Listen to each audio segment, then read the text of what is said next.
பகவத்கீதையில் 6வது சாப்டரில் 45வது ஸ்லோகம்.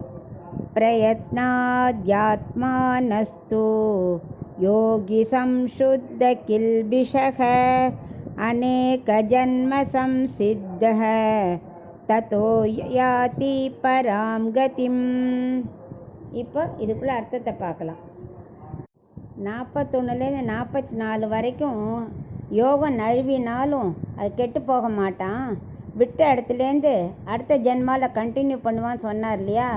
ஏன்னா நழுவுதல் ஏற்பட்டாலும் அதனால் அவனுக்கு பாதிப்பு ஏற்படாது. அதனால் யோகம் எந்த இடத்துல பண்ணால் அவனுக்கு அந்த யோகம் சித்திக்குமோ அந்த குடும்பத்தில் பிறந்து நல்ல யோகம் பண்ணி ஆத்ம பிராப்தி அடைவான்னு அது வரைக்கும் சொன்னார்.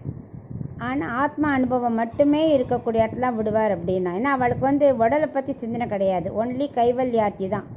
அதை பற்றி இப்போ இதில் இன்னும் ஒரு சந்தேகம் அர்ஜுனனுக்கு என்னென்னா, யோகியோட குலத்தில் பிறக்கிறா சரி, மறுபடியும் பிறந்தாலும் ஆத்ம பிராப்திங்கிற அனுபவம் கண்டிப்பாக அவளுக்கு கிடைக்குமா அப்படின்னு கேட்குறான். அந்த இது அவளுக்கு கிடைக்குமா அப்படின்னு. அதுக்கு தான் இப்போ அவர் சொல்கிறார். இல்லை, அவள் என்ன பண்ணுவாள், எப்போவுமே அவளுக்கு முன்னாடியே பிரயத்தனம் இருந்துகிட்டே இருக்கும், புலநடக்கம் இருக்கும், முயற்சி பண்ணிகிட்டே இருப்பாள். மறுபடியும் முன்னாடிலாம் பண்ணிட்டு தானே இருந்திருக்கா, நடுவில் தானே நழுவிட்டா. ஸோ அதெல்லாம் உள்ளே இருக்கிறனால அவனுக்கு என்ன பண்ணும், இத்தனை புண்ணியங்கள்ன்றதுனால அவனுடைய பாவங்கள் எல்லாம் தொலைஞ்சிரும். ஸோ ஜென்மாக்கள் எடுக்கும்போது புண்ணியங்கள் இருக்கிறதுனால பாவங்கள் தொலைஞ்சதுனால அவனுக்கு பரமமான கதி கிடைக்குங்கிற. நல்ல குலத்தில் பிறந்து யோகம் செய்ய முயற்சி எடுத்துருவான். பரமமான கதினா டெஸ்டினேஷன், அதாவது ஆத்ம பிராப்தி கண்டிப்பாக கிடைக்கும், அதில் அவன் சந்தேகமே வேண்டாம் அப்படின்னு கண்ணன் 45வது ஸ்லோகத்தில் சொல்கிறார்.